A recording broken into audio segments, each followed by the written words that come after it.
Hi, I'm Jenny Fish. Welcome back to our block of the month. We're on block number 3. I hope that you have already finished block 1 and 2, but if you haven't, that's fine. We have plenty of time to get caught up.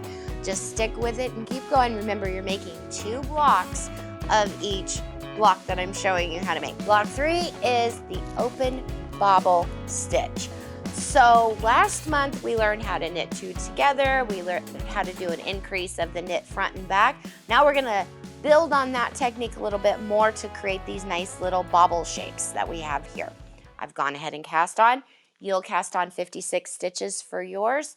I'm just gonna do a little sample here to show you how to work each row. So I know we're on row 1, and always before we're like, row 1 is a knit. This is a purl.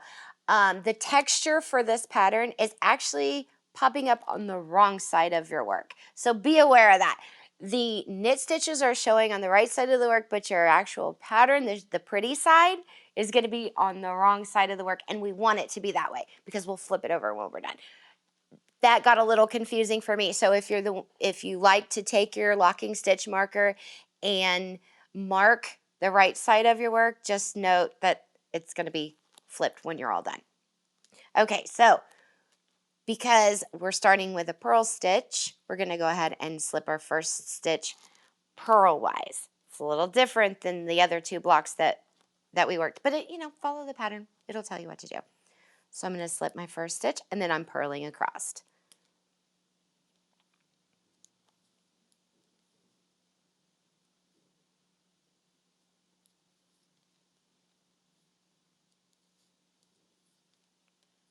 We're on block 3. Yay! How exciting! And I hope that, each month you're learning something new, all about textured patterns and, just the different design. And, you can use these for more than just this afghan. If you like one of the patterns extremely well and you want to make 2 blocks, you could sew them together and make a pillow. And then it would match. Or, oh yeah, you could use these for dishcloths. Just anything that has squares in it. You could do like, I don't know, 4 or 5 of them and sew them end to end and have a scarf or a wrap. Okay, let me purl that last stitch. Okay, that's row 1. So we just finished row 1 where we purled all the way across. Now we're turning our work, and now we're at the fun point of it. This is going to be something new that we're learning. First, we're going to slip the first stitch knitwise, and then we're going to knit 1 stitch. That kind of sets up that side there. Now we're going to be making some extra stitches here that form the little open bobble. We're going to be knitting, purling, and knitting all into the same stitch. It's a little bit different than what we learned last month, where we knit into the front and then knit into the back loop. We're doing all this work straight here on this 1 stitch in the front loop. So let me show you how that looks. You knit, bring your yarn around, and purl. All in that same, then you bring your yarn to the back and knit. All 3 of those steps are in 1 stitch. So that's that. We're going to slide that stitch off. It stayed on there for the whole time. Now we just increased. Now we need to decrease to bring it back. So for here, we're going to knit 3 together. Last time we learned how to knit 2 together. Now we're knitting 3. So that's 3 stitches. 1, 2, and 3. We're going to slide our needle through all 3 of those stitches and knit them together, just like that. Then we go back and we're going to knit, bring the yarn around, purl, take the yarn back, knit all into 1 stitch, all into the front leg of that 1 stitch, and then knit 3 together, just like this. Knit 3 together. So I hope you guys have worked on block 1 and block 2 and you have all those ready and you're ready to start on block 3. But if you're not, you have a little bit more time. You can continue working on those and enjoy. Leave comments down below. Let us know how everything is going. We'd sure like to see your progress as you go along. We're going to knit, bring our yarn to the front and purl all into that same stitch. Bring the yarn to the back and knit. We're going to do that until we have 2 stitches left. So I have my 3 here. I'm going to knit these 2 together, and I have 2 stitches left, and then we're just going to knit those last 2 stitches. So that is row 2. For row 3, we're going to slide the first stitch as if to purl, and then purl all the way across. And I said slide as if to purl. It's slip purlwise is the technical term. So if you hear me say it, that's what I mean. Both of them mean the same thing. We're going to slip as if to purl, and then purl all the way across. That is row 3. So when we are knitting, purling, and knitting all into that one stitch, we're creating extra stitches. And then when we do the knit 3 together, we're cinching them up. So it's this first time around, you don't really get to see the work. When we get into the second, when you start doing your repeats, you'll see them all come together and create that open bobble. So that's the philosophy behind that, is that we're building it up and then we're decreasing it back down. And I love the texture of the bobble stitch. It's also, I've heard it called a popcorn stitch. The whole theme for this block of the month has been texture, building on our skills to create more texture and this, that, and the other. And this one, you can really feel the bobbles and feel the texture in this stitch pattern. Okay, so now we're ready to start row 4.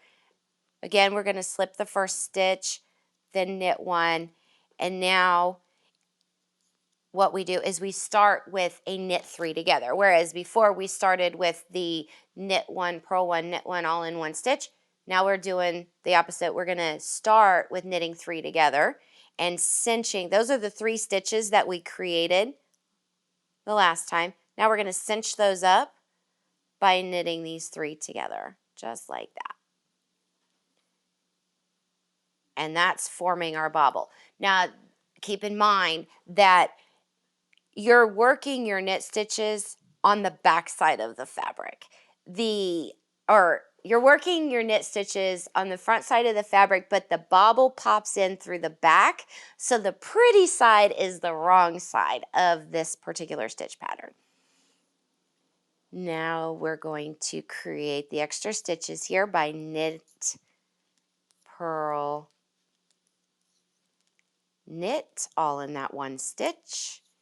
And then we're going to knit 3 together to cinch that up. Same thing as we did before. Then we're going to create the extra stitches here by knit,